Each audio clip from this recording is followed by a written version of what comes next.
Welcome to the Polygamer podcast, where gaming is for everyone. Join us as we expand the boundaries of the gaming community. Hello and welcome to Polygamer episode number 51 for Wednesday, September 14th, 2016. I'm your host, Ken Gagney, and today I'm speaking with my friend Ben Chicka. Hello, Ben. Hi, Ken. Thanks for having me on the show. Thank you for having me on your show. We, in the interest of full disclosure, are friends. We've been over to each other's houses for dinner. We don't live that far apart. I was lectured, as Ken just mentioned, he was on my show, which we'll probably talk about briefly, but I was lectured for calling him friend of the show and not just friend, period, when we talked after PAX East. So yes, so we are friends. Did I lecture you? I don't know if you're at the last day of PAX East when we were both dead tired, and we did our little recap of PAX. You said, I was introducing you, and I said, and joining me is podcast alum and friend of the show. And you kind of jokingly were like, well, you could just drop of the show and call me friend, Ben. And it was tongue in cheek, giving me a hard time. But yes. I'm sorry. Oh, well, you are a friend, and you are also a friend of the show. I'm glad to finally have you on Polygamer since I've been on TheoNerd twice. But let's talk about what TheoNerd is. You are a podcaster just like me. You are a co-host unlike me. You actually share the mic with somebody. So tell me about what is TheoNerd. Sure. So TheoNerd is a name that we were shocked was available for the URL. So me and my co-host Andrew Tripp are just pretty straightforward theologians and huge nerds. We're both. He just finished his PhD. I'm hoping to complete my PhD this year. We're both trained in philosophy and theology. And he is what is called a practical theologian. He studies, his work is more studying congregations and on-the-ground kind of lived religion.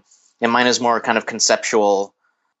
Specifically, I study science and religion. So I kind of am more abstract idea person. So between the two of us, it's a nice balance. And I've loved video games my whole life. He enjoys them, but is much more a comic book fan. And recently, with the boom of superhero movies, he is much more up to date on all of the movies that have been going on. And we've both kind of found a little mix of. It's not like every single game is relevant to our philosophical and theological interests or every comic, but there have been a lot of themes that just kind of like, ooh, this game really like it just treats this theme interesting, and I think it has religious relevance, or it makes a good theological point, whether it meant to or not, or religion is really depicted in a very interesting way in this comic book. So the two of us had been talking about kind of treating our hobby in a more serious way for a while.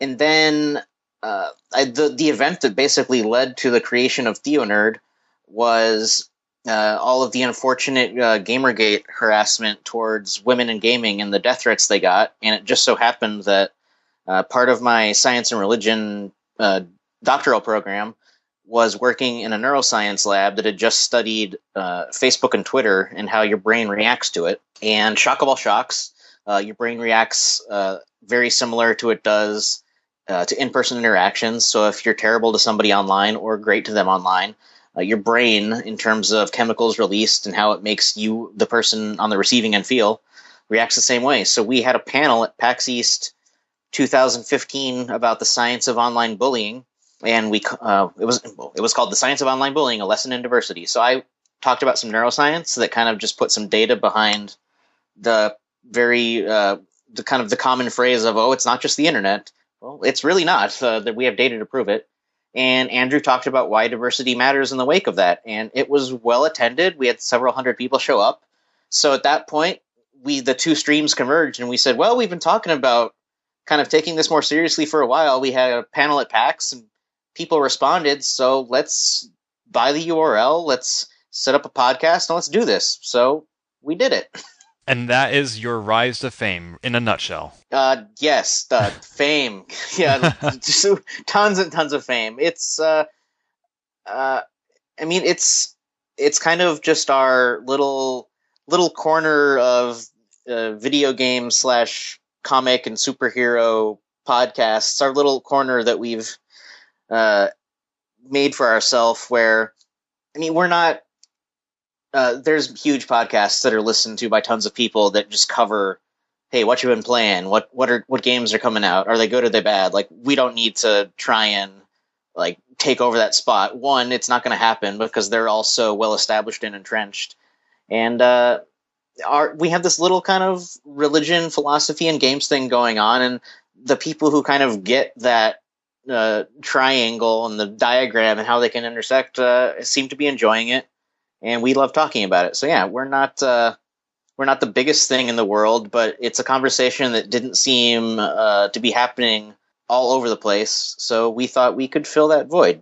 Excellent. So there is a lot of stuff I want to unpack here and clarify for our listeners. One thing we will not be discussing too in depth is the neuroscience of bullying, because you did a great interview with Aline Sims on her podcast, Less Than or Equal, episode number 34, just after PAX East 2015, where you went into that topic in depth. If people want to learn more about that, there will be a link to that episode in the show notes. I highly recommend it. Sound good? It sounds great. And I also, Aline, as somebody who, so Andrew and I interview, sometimes it's just the two of us, but a lot of times we try and get guests on just like you do with this show. And as somebody who's started doing that, Aline is a fantastic interviewer. So go listen to her interview, people, because she does a great job. I agree. Let's start at the beginning. You said that you and your co-host are both trained in theology and philosophy. Is that correct? Yeah, our degrees are both in theology, but the kind of sphere of theology that we work in, we could teach in some philosophy departments as well. I mean, half of my dissertation is about American pragmatism, which is a school of philosophy. So yeah, we're academic philosophy and theology. So theology is not just religion. It's traditionally considered specifically Christianity. Is that correct?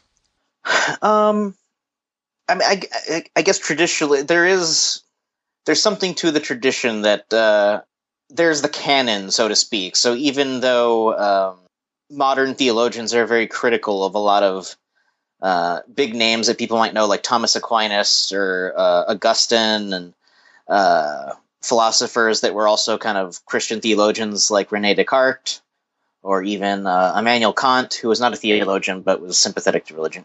Anyway, people need to know that kind of the tradition, like the big names from Greek times to kind of Roman era, and they kind of established Christianity in the West for better and often for worse. But theology nowadays, in my program, in my master's program, my advisor was a Confucian Christian and was known for comparative theology. So there are Confucian theologians at the school of Boston University, where I got my master's. Where I'm doing my PhD in Claremont, California, you have Buddhists, and it's a much more diverse, interdisciplinary, and interreligious enterprise in 2016 than it was hundreds of years ago, and even than it was 30 years ago. But there is something to the fact that if you're in a theology program, you definitely get old, dead white guys who talked about Christianity explicitly, but that's not necessarily what people are up to nowadays. So you're a young white guy studying the philosophies of old white guys. In the sense that so hopefully when I finish this dissertation this year, any position I get is going to be a junior faculty position, and I will be most likely asked to teach some introductory courses. And it is important to know the history, know the tradition, know that, like I said, for better and also for worse, these figures kind of established intellectually what Christianity became, and also politically and socially created institutions that impacted the world and impacted what Christianity became. And a lot of modern theologians kind of reject a lot of their philosophy, reject a lot of the problematic aspects of the social institutions they created, where women were excluded and other cultures were colonized and taken over. But it's important to know what you're rejecting rather than just say, well, it was obviously problematic, so let's just get over it. It's still worth knowing what was problematic instead of just assuming. So it's kind of a practice that I think every student should go through. So that's kind of why everybody still learns the canon, the tradition, so to speak. So kind of like Anita Sarkeesian says that we can enjoy popular culture while still being critical of it, you feel that there are elements of a particular philosophy or theology or religion that can be problematic, and it is important to acknowledge that and address it as opposed to just dismissing the entire school to which it belongs. Well, definitely, because otherwise you're just kind of, eventually, you don't even know what you're rejecting anymore. You've just kind of, well, my teacher rejected it, and their teacher before them rejected it, and eventually nobody knows why. And I think constructive work is much better when you're engaging with the thing that you're rejecting for the alternative that you're proposing. Like, why we need to get over this certain model of God that was kind of built on problematic political notions, bad philosophy, rather than just saying, oh, let's not have anything to do with that. You need to know why it became dominant in the first place. Yeah, it's important. It makes the constructive work much, much better because it's actually a reaction to something instead of just an assumption that everybody goes along with. But it can be hard to separate that history and that tradition from the current state of the organizing body behind the religion. For example, the Roman Catholic Church has not always been very supportive of particular genders or sexual orientations, especially when it comes to participation in the religious hierarchy.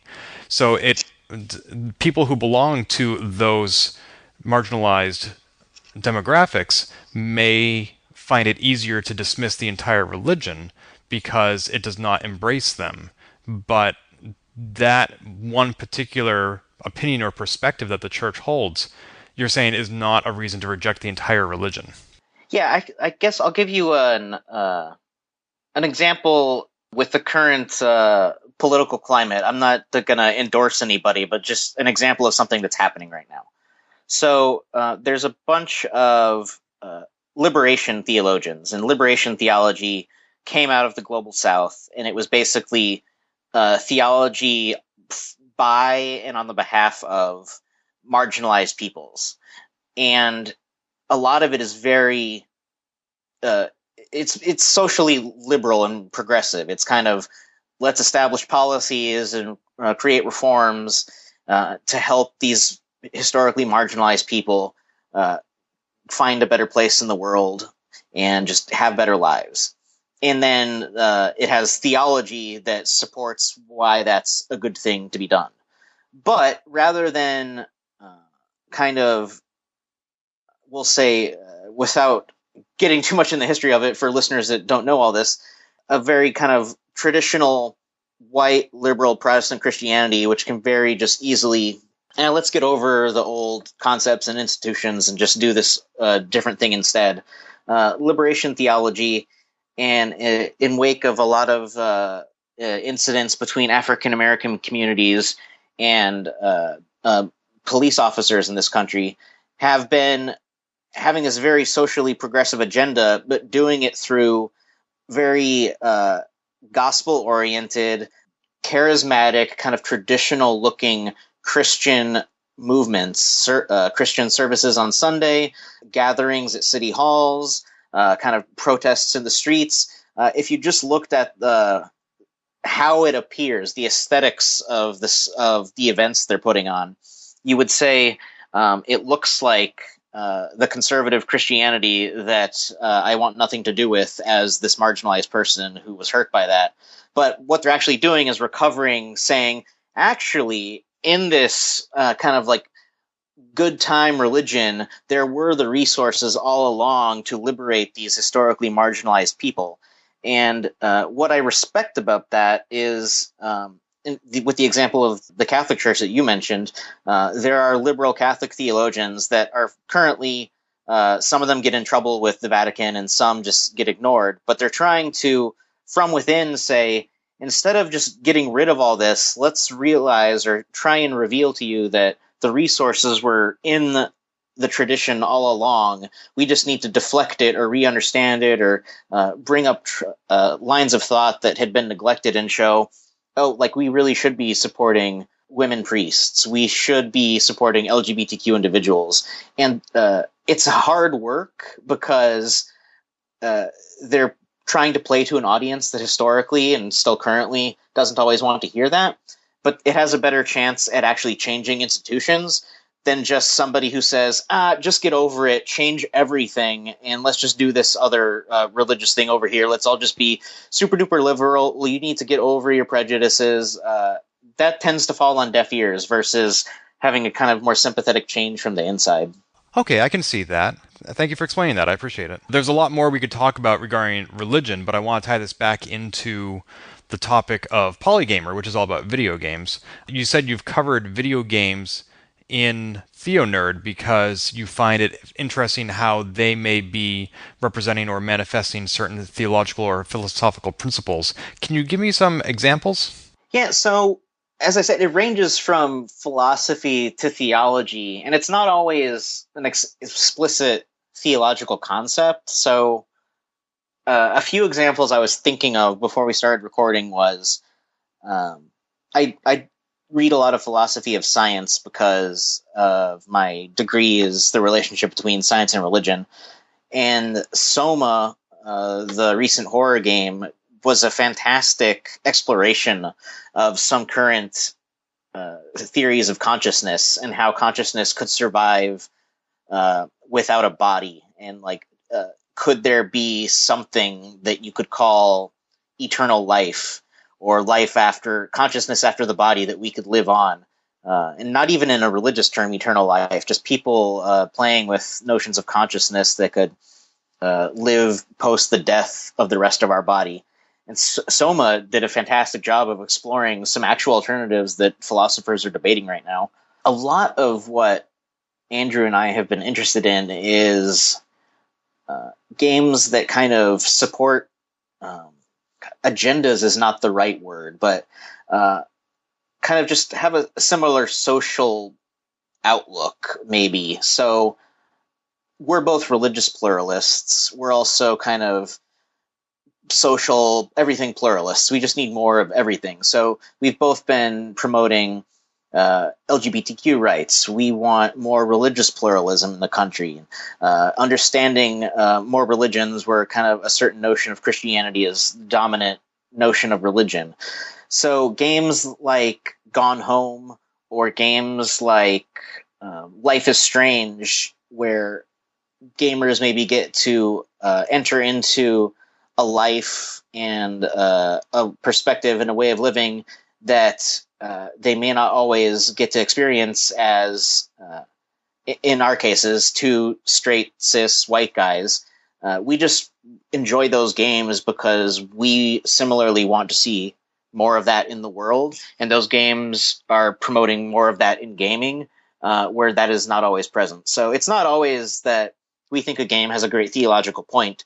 It's kind of, as theologians, we've come to some conclusion, or as philosophers, a conclusion that the world needs more of this. And then we see games also saying the world needs more of this. And we enjoy kind of crossing those streams and just how they agree. Yes, we need more of this. Let's talk about how this game does it. Do you think games with those messages are doing so intentionally, or are you sort of applying your own perspective when you see that in a game? I think it's a bit of both, because I've noticed, tell me if you've noticed differently, but I feel like there have been more LGBTQ characters in games that are widely talked about in the past 5 years compared to years before that.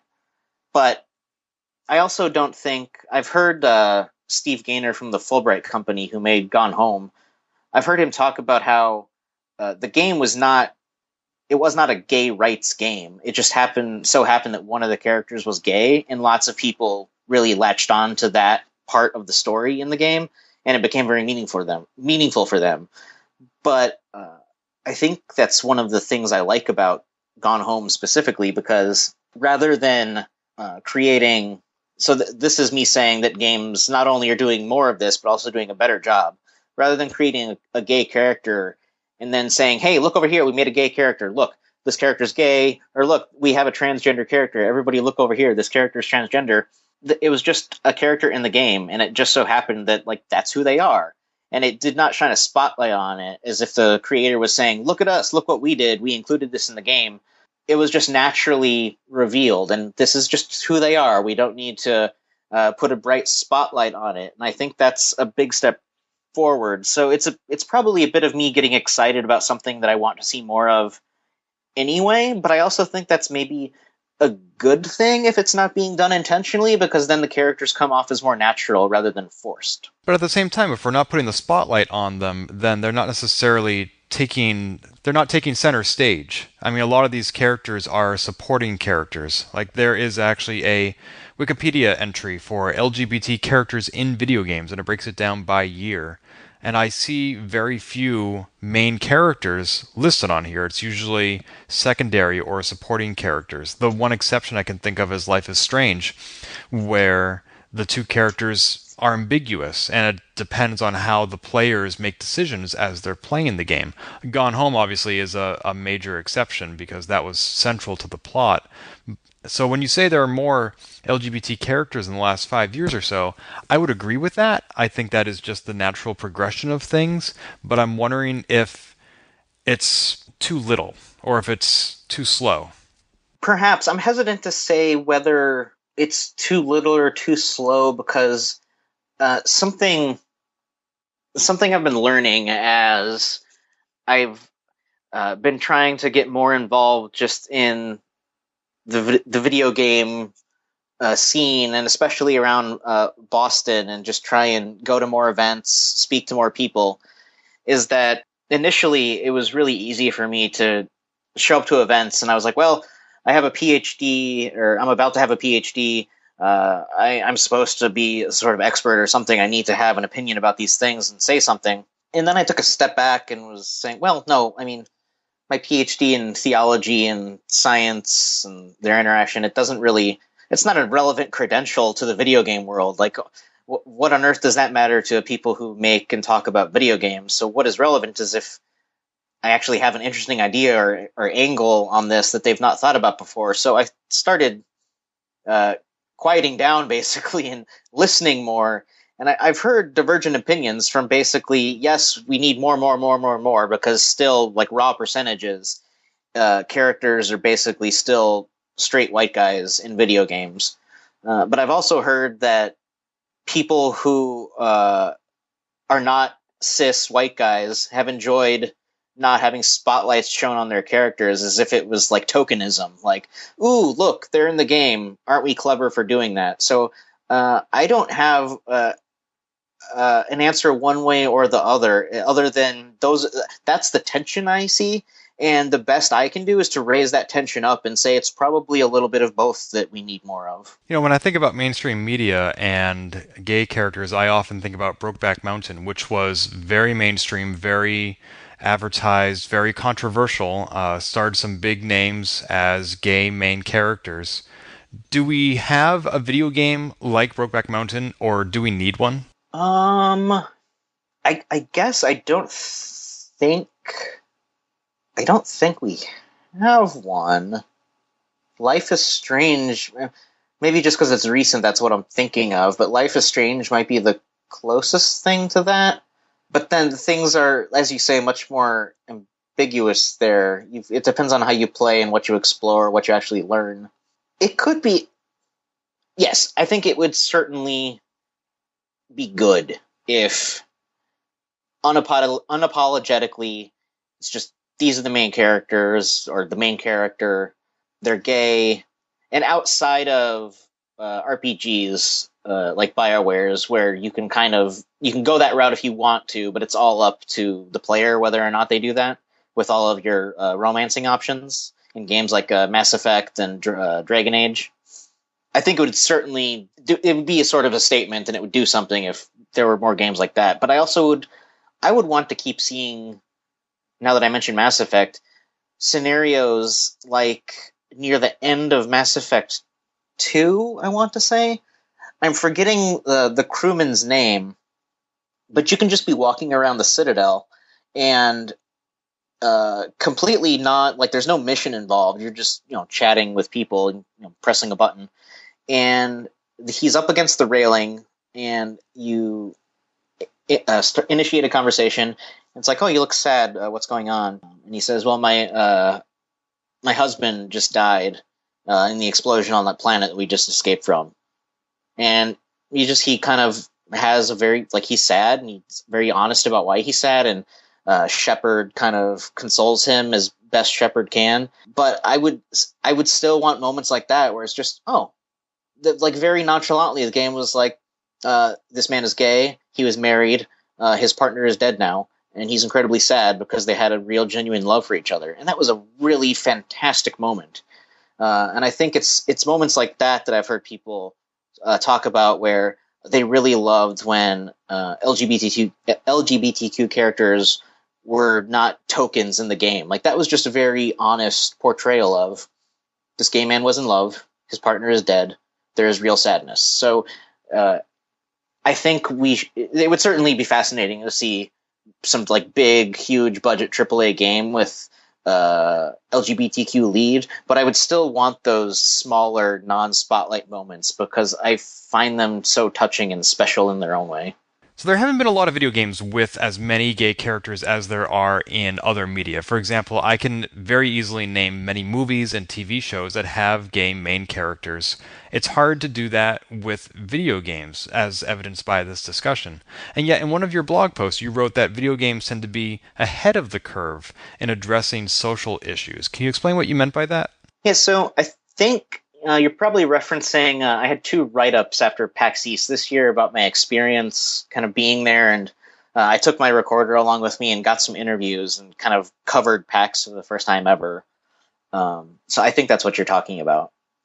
And it's more, I was impressed by the open, candid conversation. So just like the rest of society, video games can do better.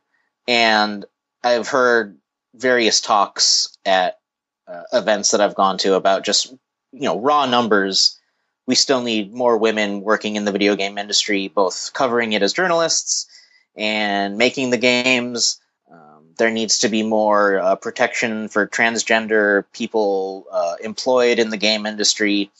So just raw percentages, there's still lots of work to be done. But I was impressed by the open, very aware conversations that went on. So what I'm thinking of is the fact that at PAX East, you have things like Press XY usually having 1 or 2, usually 2 in my experience, but at least 1 panel a year about transgender issues in gaming. Lots of panels about women in gaming. And I'm just thinking about random anecdotes that impressed this upon me. And one was a transgender woman kind of being choked up briefly because she started getting choked up, and she said just something like, "I'm sorry, I don't openly talk about this all that much, about, like, just problems and difficulties with her experience of how she's treated." And basically the whole crowd just started clapping and cheering wildly and supportive. And that's not common in my experience in we'll say, in the academy, where officially, schools have policies in place, and yes, they're protective of LGBTQ individuals. There's centers and there's resources, but it's kind of more cold and calculated. And just like obviously we have policies in place. These will help people. Whereas at PAX, it's more from the heart, and it was very warm and loving in a way that, in my experience in the academy and religion, people are officially on most people. I will not. It's definitely still an issue. Not all schools and not even all faculty are on board with supportive policies, but it's much more cold, calculated kind of.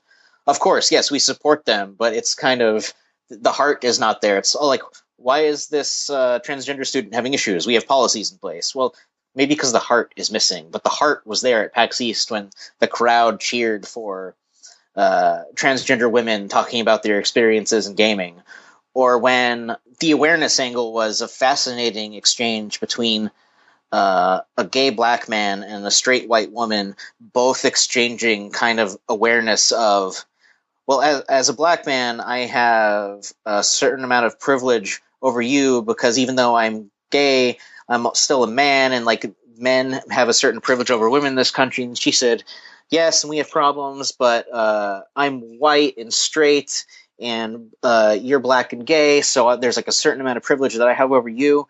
And that non-black and white, more nuanced conversation was eye-opening for me, because especially in news media today, it's very black and white. Like, are you privileged? Are you not? Well, like, I'm not. Like, it's a mix, and we all do good and bad jobs of acknowledging it. But I was blown away that exchanges like that happened at PAX. So that's what I meant by being ahead of the curve, in that it's much more aware from what I saw, and much more from like the heart and from a real place of wanting to make a change, rather than just a kind of cold, calculated, like, well, I guess we need to create some laws and pass some policies. But laws and policies aren't going to change the minds of people who don't care otherwise. They'll comply with the law, but they might, still secretly hate anybody who's gay. So that's what I meant by ahead of the curve, if that answers your question. No, that's true. I have seen some organizations that are just inflexible and unwilling to accommodate. I'm thinking specifically of the University of Chicago, which recently sent a letter to incoming freshmen saying that they do not support either trigger warnings or safe spaces, which I was really disappointed to hear. There is a podcast called Common Ground, which I will link to. It's all about inclusion and diversity in academia. It's run at Emerson College in Boston, Massachusetts, and their latest episode number 8, addressed the question, aren't trigger warnings and safe spaces just coddling students? Isn't it shielding them from difficult subjects and conversations and disagreement? And I think that question stems from a misunderstanding of what trigger warnings and safe spaces even are. That's another interesting topic. So just the same way that I think, so specifically my experience at PAX made me appreciate the nuance that these conversations, the way they occur in video games. The trigger warning thing, the Academy needs to be completely free and open, and like, you need to learn about whatever. The professors need to have the freedom to research their subject without restrictions from the university. As a theologian, I really strongly disagree with institutions that these are usually independent, not associated with a larger university, but graduate seminaries that require their professors to sign statements of faith saying that they uphold like X, Y, and Z claims. I find those terrible because it limits freedom of research.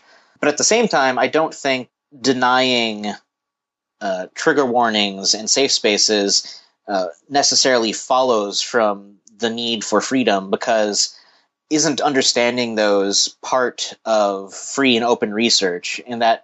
Meaning if a school or a professor wants to not use trigger warnings or not have safe spaces, they're kind of self-limiting their own research and violating the own principle with which they want to ignore trigger warnings or not create safe spaces. Does that make sense? I'm speaking in circles a little bit, but if you're really interested in learning, you should learn about why trigger warnings matter to some people. And then once you've learned that, maybe you actually see why they're needed, rather than just shutting them down without even considering them. No, I agree. I think that letter from the University of Chicago, I'm shocked that it got past whatever passes for their diversity committee, because they must have somebody thinking about this. Any organization with more than a few hundred employees, and ideally smaller than that, should have somebody who either part-time or full-time is thinking about this. So I was shocked that the University of Chicago did that. However, I am curious. So you're right that PAX has done, in my opinion, a good job with what some critics might say are touchy-feely topics, that there are a lot of panels about those, and I think that's a good thing. I have been to other conferences on subjects such as healthcare or classic computers, and I've never seen those topics come up. The only other convention where I've seen issues of diversity and inclusion addressed was at a storytelling conference, which maybe not as a surprise because video games are also a form of storytelling. But I'm wondering if the reason we don't see these being addressed in other areas, and the reason we do see them being addressed in video games, is because they need to be addressed in video games more often because these are problems that we are having that other places are not. What do you think about that? So I think the big difference, and it cannot be ignored, is that Gamergate happened. Women in the video game industry had their lives threatened and had very disturbing personal information. Disturbing in that their personal information was found online and posted online and leaked. That happened, and people who don't think that's a problem are still out there and still making their voices heard. And it doesn't matter if they're a minority; it is still happening to this day. And it happened with Ghostbusters and Leslie Jones recently. So it's not exclusive to gaming, but there is, there's a sense that it does make it a little more pressing for gaming. Maybe the Catholic Church really needs to get over the problems with women priests and just let women be priests. But to my knowledge, nobody is actively sending death threats to women who are trying to become priests. There's lots of angry political speech, but nobody is threatening their lives because they're promoting that. So it does make it a little more pressing, perhaps, that these conversations happen in the video game world.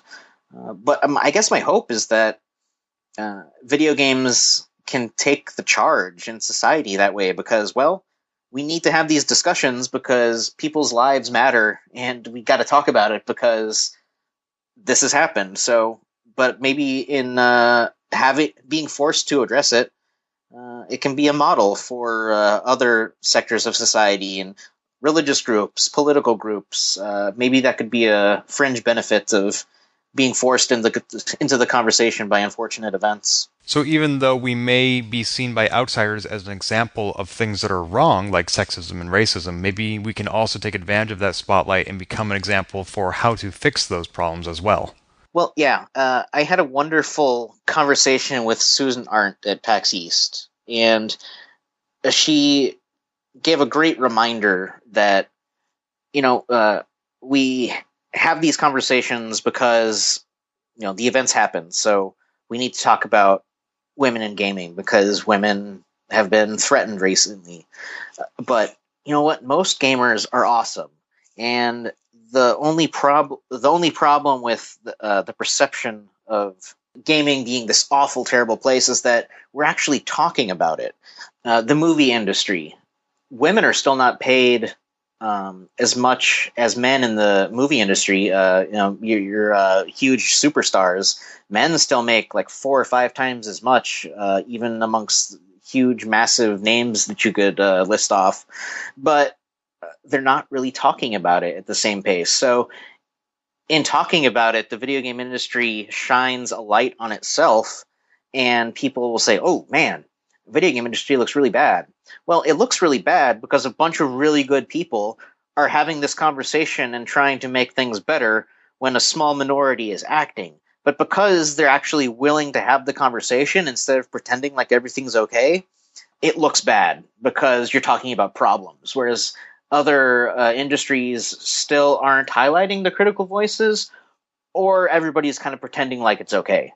So I don't, in that sense, it's not necessarily a bad thing if people have this perception that video games are terrible because we're willing to have the conversation. We've talked about some of the parallels between video games and religion. We've talked about how you can find religious, theological, or philosophical threads and narratives in video games. What about going the other direction? Video games have these issues, these problems, these opportunities, and can video games look to theology for guidance or solutions, or should it? Well, I was going to go 2 ways with that. I guess the first way, I'll start with a little plug for Boston Game Loop that you and I have both been at before, which is a small unconference or open conference, as it's often called, in Boston, where topics are not chosen beforehand.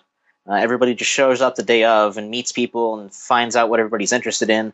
And then there's a big session where everybody's in the same room and people pitch session ideas. And then the conference schedule is formed that morning. And it just happened a week ago, it was. And I had a talk about depictions of religion in games, how to get religion right and wrong in them. Some of the best examples that we came up with in that session were things like, well, the games were Final Fantasy X was a big one. We talked about BioShock 1 and Infinite particularly. We talked about RPGs in general and kind of the Dungeons and Dragons legacy. But there's something about a sympathetic understanding of the kind of the themes or the story of we'll say Christianity, specifically in the Final Fantasy X example, where you could not believe in God. You could not believe anything about claims about Jesus of Nazareth, but there's something about the story that is the problems of the world cannot be overcome by ordinary means. The people expected, in the case of Jesus, this political ruler that would just dominate the world and in a very warlike fashion kind of destroy all the bad guys on behalf of us, the obvious good guys. And Jesus kind of overturned that and said, actually, I'm not interested in war at all. And actually, the people you wanted to destroy, they're the ones I'm more concerned about. You should care more about them. And Final Fantasy's narrative, with a completely made-up religion in the video game, tells a very sympathetic story to those. It's very sympathetic to those themes, and it seems to have. I don't know this for sure. I've not spoken with the writers of the game, but its story works so well for me because it seems to have a sympathetic understanding of those themes. Where Titus in the game has to kind of undercut everybody's expectations about how they're going to defeat the big bad guy in the game, Sin. Which is also, it's funny that they named it Sin in that game with the religious themes of it. But that's one way I think that just in terms of video games creating compelling stories, there's things that can be learned from religious narratives because there's a reason they've been around for so long. People find them compelling and are still drawn to them. And you don't have to buy it hook, line, and sinker to see that at the very base level, it's an interesting story, and I should maybe try and understand that if I want to tell stories in video games. So I'm a big proponent of Final Fantasy X as one of the better video game stories for those reasons. I'm not sure if that's where you wanted to go with that question, but that's the first thing that came to my mind. Well, it does bring up a good question because I've talked to other people on the show, including our mutual friend Khadija Marenkov, about cultural appropriation. And I'm wondering how that applies to religion, for example. Religion is so rich in, and I don't mean this word dismissively, myth and narrative, that it seems like it would be ripe for interpretation and reinterpretation and inspiration in video games. But at the same time, you want to be respectful of the source material and not take things out of context. So how can a game designer look to religion for inspiration when creating a narrative or a setting or an environment or a character? I know that neither of us are game designers, so this might be a little bit beyond our ken, but we can at least maybe spitball about it. Yeah, I have two examples immediately come to mind, like a kind of how to do things and how not to do things. And it's not necessarily... I find Final Fantasy X to be kind of a sympathetic understanding of religion, but it doesn't necessarily mean you have to be approving of religion. BioShock 1 and BioShock Infinite kind of are very critical of Western Christianity in the game in different ways. BioShock 1 is basically about objectivism and Ayn Rand, and without going into a deep talk about what objectivism is as a philosophy, it's basically I get mine and that's all that matters. And there are some politicians in the United States today that actually still cite her as an example. But it's quite funny that they're also very upfront about being Christian, while Ayn Rand despised Christianity. But as an objectivist, she saw it as a tool that could be used to get her own ends, which is all that is true in the end. All that matters is that she gets what she wants. And in BioShock 1, they play with what could be the outcome of that.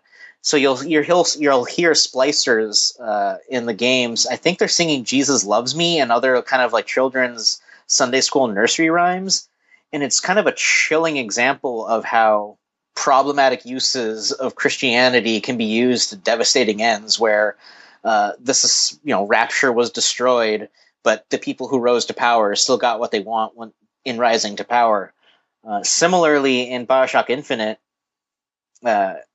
Very much touching upon political themes. The game is just dripping with Americana and people expecting a messiah. You get baptized at the beginning of the game, but then the messiah, it turns out, is going to start a war, kill entire groups of people, and then just save one select group. So fantastic commentary about problems with nationalism combined with messianic expectations.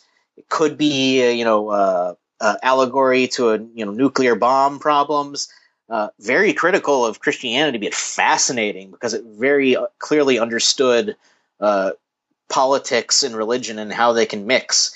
And both those games gave bad examples of how they can mix, but they did it really well.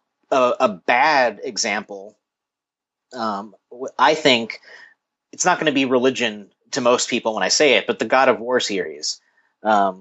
The Greek philosophy is infused in Western Christianity. People are still trying to get over it and disentangle it, but like Greek philosophy and the myths are still present in Christianity to this day. The problem with the God of War series was they turned these amazing stories about these gods and the struggles they go through that were lessons about life and what it means and what struggle is all about, and just turned them into angry things that Kratos also needs to kill because Kratos is angry. And it's problematic because Kratos could have had so many more reasons to kill all the gods if they actually drew out the real myths and the stories about these people, because the Greek gods, they play and mess around with people all the time. That's why Jason and the Argonauts is kind of on the warpath, because the gods have been messing with him so much. But instead, the gods are all just angry. Kratos angry. Kratos kills the gods. Everybody's just angry and killing. It's also problematic because Greek people are still alive today and their culture is still very vibrant, and Greek philosophy is still alive today, and that can be a source of cultural and national pride and importance. And just getting them barely factual in the sense that you meet Icarus in the game and he's flying and then he loses his wings, and then we're technically correct. This one Greek god, he flew too high and his wings got burnt. But then we just made him an angry thing killed by an angry thing. That's what comes to mind about what you say about cultural appropriation and kind of getting it wrong. But conversely, what came to mind was getting it right was critical of religion. But I think the BioShock games actually really understood the religion they were criticizing. Well, the God of War series is problematic not just for the reasons you mentioned, but because when all the characters are angry, and so many of them are male, especially the main character, that is an example of toxic masculinity, which we have enough of in not only our society, but in video games. Yeah, sure. Toxic masculinity, and just, I could see somebody saying, my example doesn't, it's not correct in that God of War actually did exactly what it meant to do, which was create a 10-year-old male boy's power fantasy of, look, here's a bunch of gods, and you're going to kill them all, and you're going to kill them in a really bloody way. And in that sense, it succeeded. Well, I still say not really, because if God of War was going to be this third-person action game, it was going to be bloody, and it was just going to be nonstop action, that's fine. That's the game they wanted to make.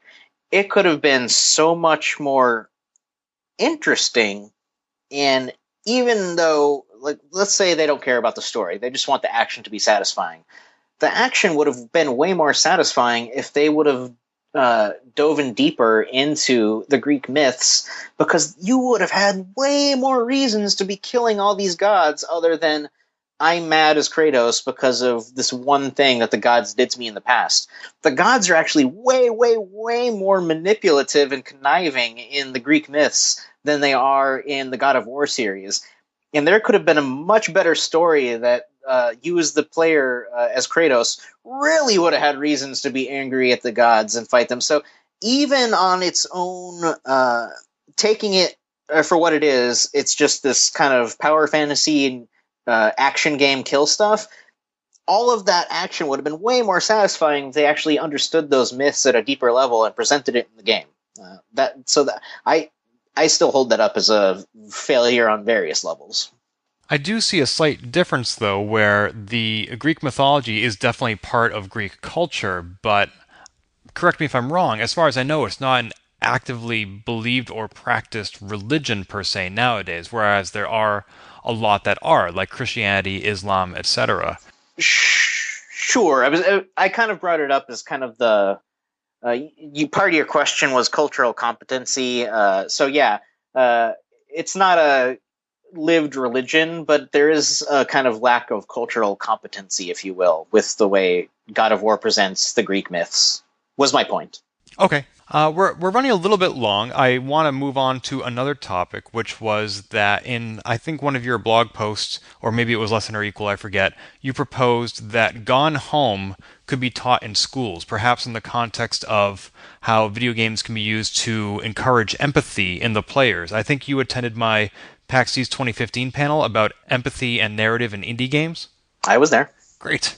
Yeah, I don't think we had met yet, so I apologize if I didn't greet you afterward, but I was so excited to have people in the audience, and I was especially glad to find out later that you were one of them. We talked in that panel about some games such as Always Sometimes Monsters, or Gone, which was the first episode of my Indiecider podcast, or Ninja Pizza Girl, or This War of Mine, which was also on Indiecider. If you were constructing a curriculum, you choose the level, grade school, high school, college, and it was looking at games like this, or it was teaching empathy, what sort of video games, or which specific video games, would you include in that syllabus? Yeah, I'm really glad you mentioned This War of Mine, because that would be another great one to include. And I've probably mentioned Gone Home on just about everything I've been on. So I've mentioned it on TheoNerd. I definitely talked about it on Less Than or Equal. I probably mentioned it live at PAX East 2015. I have this hypothesis that video games could be so useful in an ethics class, because even in the case of Gone Home, where people derisively just call it a walking simulator, that basic interactivity of just walking around and interacting with objects that relate to a lived character's story does so much more than just, let's say, I am for LGBTQ rights, and we need more than in this country. Gay people have made strides. There still is more to be done, and we need to do a whole heck of a lot more for transgender people in this country. Let's say I walk up to somebody who hates all of that and wants rights to be taken away, much less give more rights. If I just walk up to them and say, hello, you need to treat these people like people, treat them like you would treat others, and I have these 5 bullet points as to why, they're just going to say, oh, screw you, forget this, and they're going to walk away. Nothing is going to happen there. I'm going to say, this is a thing I approve of. They're going to double down on, this is a thing I don't approve of, and we're just going to walk away. Once you interact with a storyline and see somebody as a person, it's much more hard to do that. And there's actually, coming from theological studies, there are many, many cases of people who study congregations, study groups of religious people. Many Christians coming from cities and states where gay rights are not approved of, and they were told gay people are going to hell. Then they move to a city where gay rights are, gay people have legal rights, gay marriage is allowed, and then they actually meet gay people as people for the first time instead of a political talking point. And then they just can't help but, they can't deny them anymore because they are now a person instead of a political point on a piece of paper or something. And I think games, rather than assigning students a book to read that says, well, biologically and blah, blah, blah, we're all people, like you can't do it for this reason or that reason, I think it would still revert to either they did approve or did not approve beforehand, and they're just going to go back to that position. But when you interact with somebody as a person and realize there's a human being there, and there's a story, and this is all very meaningful for them, it's hard to deny that. And I think games are a good way of introducing those topics that can be much more impactful than just points on a piece of paper. And Gone Home is my favorite example for that, partially because I think it's effective, partially because it could actually be assigned as homework because it's short. So you think that a lot of the stereotypes that people suffer from and a lot of the prejudice that they are exhibiting towards others stems from lack of first-hand experience and interaction with the people they are prejudiced against? It's certainly not the case with everybody, but there are lots of great sociologists who study this stuff in religious communities. And yeah, it's kind of people come to the awareness that, oh, I never actually hated gay people after all. I just kind of never knew it was an option not to. And now that I have actually met them, instead of just being told about them by a straight guy who tells me you can't be gay and nobody can be gay and you must dislike them, then I actually met them, and they're fantastic, and I actually never thought that being Christian and gay was a problem all along. I was just never in a setting where I knew it was okay. So, yes, I think those sorts of scenarios can play out more effectively with games than with books, because lots of people come to this kind of aha moment where their mind has changed, or they realized this option that was never present to them before because they just interacted with an actual human and their stories. And obviously you're not getting a flesh and bone human in a game, but you're having characters presented as human, or as, people with a real story instead of just a talking point. That's why I find Gone Home exciting. Your mention of This War of Mine is fantastic, because that could totally be taught in a class about ethics and war and problems with war and who it actually impacts, the everyday people who have their lives ripped apart, rather than just talking about numbers of soldiers who are died. What about everybody who's left in the aftermath? This War of Mine could be used for very similar reasons. Any other games that you want to mention that would be included in your syllabus? What would be included in my syllabus? Do you have ideas? I've not actually had a chance to teach this class. It's all kind of hypothetical, so I haven't sat down and had a whole long list. I guess I'd like to put Life is Strange on there, but in terms of the raw mechanics of assigning it as homework, it's a bit of a longer playthrough, but that would be interesting. Yeah, there are a lot of games in the past year that I've played that have really focused on the narrative. Life is Strange, Oxenfree, and Firewatch are the three that come to mind, but not all of them are necessarily about empathy. For example, I have a hard time off the top of my head seeing how Firewatch or Oxenfree could fit into this class. Life is Strange I could see because of the end of chapters 2 and 4, which actually maybe it was the beginning of chapter 4. Yeah, it was the end of chapter 2, beginning of chapter 4. And those two moments were some of the finest moments in gaming I've ever experienced, because they made me so uncomfortable. And very few games are able to elicit that reaction from me. I think that it takes a powerful narrative to invoke any emotion in a person, not necessarily a positive emotion like joy or happiness, but even discomfort or horror or anger. I think it takes a really effective storyteller to do that. And those moments in Life is Strange were uncomfortable for me because I didn't know what to do. I was tortured by the idea that my decision was going to have real consequences for the characters in this game. The storytelling had been so effective up to that point that these characters felt real to me despite some stilted dialogue. And even though obviously I knew they weren't, it still was more meaningful than if it was just a random NPC in a role-playing game. I think the fact that you say that is kind of what I think is proof, or some proof of my concept, where discussing ethics issues. Since Life is Strange is still relatively new, I won't even mention the barest minimum of spoilers, but there's certainly ethical issues in there that are also current political topics. The fact that it hit you that way and you were genuinely struggling with it, I think would be so much more interesting than giving students an equation, basically, where it's either this or this. What do you choose? This is what we call ethics. Now let's debate about which is the right choice. That's much less impacting than the interactivity that you get. Because even if you present it to students as, you get to choose which one do you do, but it's just a diagram on a whiteboard, it's not the same, and it doesn't stick the same way as when you're playing in a video game and you've got a few hours of time built up getting to know the character you're actually making the choice about. Because that's how ethics work in the real world. You're not choosing between dots on a whiteboard that technically represent people.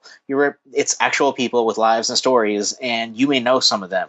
And that's when ethics gets really muddy, messy, and interesting and real, rather than just abstract philosophical talk.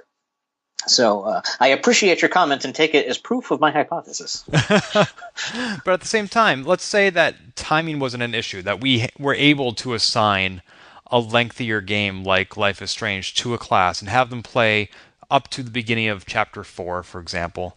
Not every player is going to respond the same way I did. I think that maybe playing this game will encourage empathy, but maybe having that severe a reaction in the first place requires some baseline empathy. And some people will get to that point in the game and just say, wow, this is really contrived. They're obviously trying to pull my strings here. These characters are fake. I don't give a rat's patootie. So how do you teach empathy? They've shown that, for example, reading fiction helps because it puts you in the head of other people besides yourself. But at the end of the day, if somebody doesn't care about a video game, playing that game isn't going to make them care. Yeah, I've actually, it's interesting that we're kind of on Life is Strange right now. Another kind of hypothetical thing I would like to do, and I'd really need to refine this idea since it involves actual people in an experiment, and that needs to be approved by all sorts of ethics boards and stuff. It would be fascinating to see straight, gay, transgender, bi, queer people play Gone Home, play Life is Strange, and I'm curious what some of their decisions would be, both in Chapter 4 and at the very, very, very end of the game. In the beginning of Chapter 4 and at the very end of the game. I'd be curious to see what decisions they make and if there's overlap between the groups and what they did. And I'm guessing there would be some differences. And as you say, people might not have empathy towards a gay character to begin with. And they say, well, you're trying to trick me into liking a gay character. And I don't frankly care. And I'm not going to have any of it. But that's still a more interesting place to have a conversation about why people do think you should care about gay people. More so than, again, just treating them as abstract statistics or people in a diagram in a textbook. I think that's a better place to start the conversation about clearly people are on this side of the issue. Clearly, people are on the other side of the issue. But again, I think it's a better place to start than just the abstraction of a lot of ethics talk, which doesn't realize there's lives and stories involved. So if somebody still says, to heck with all this, I still don't like gay people, I definitely don't like transgender people, I don't even recognize any of your other silly letters, all you people who want me to approve rights of all these people, if they come to that position after having played through a game where somebody is presented with a storyline and as a person rather than just a point on a piece of paper, I think there's a more interesting place to start a conversation. So you're totally right that could happen, and I still think that's a better place to start the talk. And just because I'm sure one of our listeners will mention it if we don't, have you played Undertale? I have played I don't know what percentage of it. I have played it. I have not finished it. I got sidetracked. I kind of know how it all goes, so we can talk about it. I do not know the ending, and I'm not even sure there can be an ending because of the way the game goes. So so that's where I am with Undertale. Would you include it in your syllabus? Oh yeah, interesting. But for empathy reasons, for the mechanic it has going on there. Yeah, that could be interesting. One of the interesting conversations that I had at Game Loop a couple weeks ago, since I already brought that up, was how religion is sometimes a combination of kind of just the mere facts, but also a game mechanic, and stuff like Crusader Kings or even the Civilization games, where religion is a mechanic in that, you know, kings existed and they promoted the Christian religion. You have priests spreading the word, and that was actually a thing that happened in the world. Historically, it happened, and it's a mechanic in the game because it's kind of recreating these historical situations. Undertale is, interestingly, now that you brought it up, a combination of totally. It's not presenting a religion or trying to be overtly ethical, but the mechanic itself really could make a point there. So yeah, sure, and it's not that long. Undertale could certainly make the list. Do we want to be spoily about Undertale and say why that would be interesting? I'd prefer you didn't, because I haven't played it yet. You've not played it, but you're asking? Do you know why your question makes sense, Ken? Vaguely. I own the game. I purchased it back in January, the same night I bought Gone Home, and I chose Gone Home, and I never got around to the other one.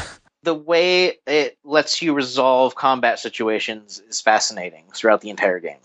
You can, I mean, I don't think this is spoilery, but you can talk to people, right?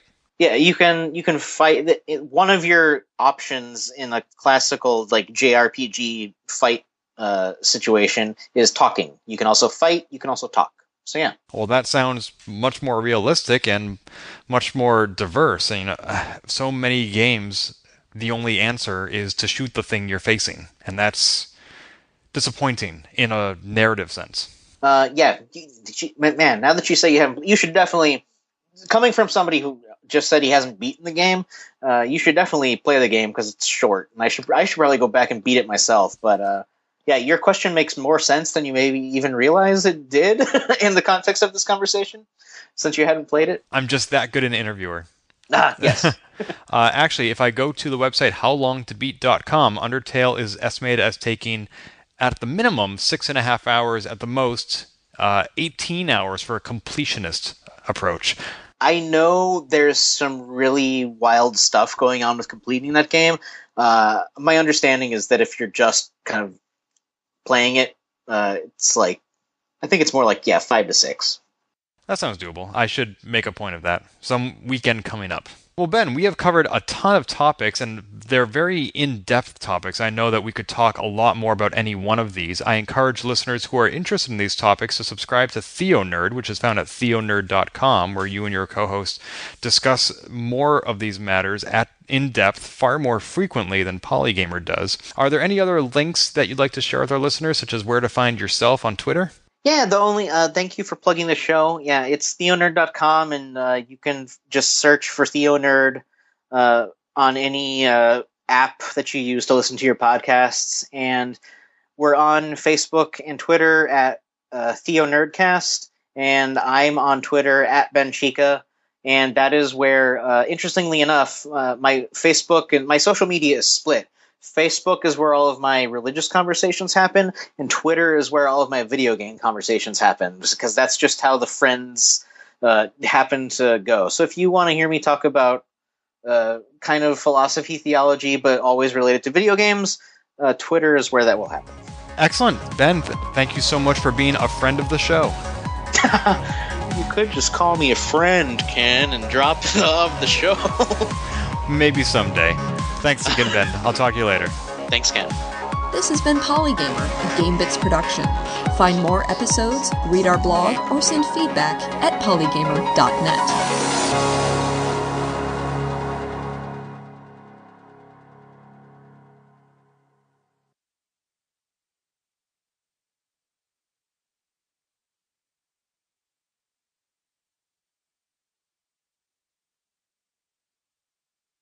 One thing we didn't talk about was your Patreon and the fact that I am your only backer. Oh, did you? Gosh, I need to talk to Andrew. We were talking about nixing the Patreon because we didn't understand how Patreon worked really, and we thought we were premature with doing it. So yeah, that's a conversation we just started talking about. So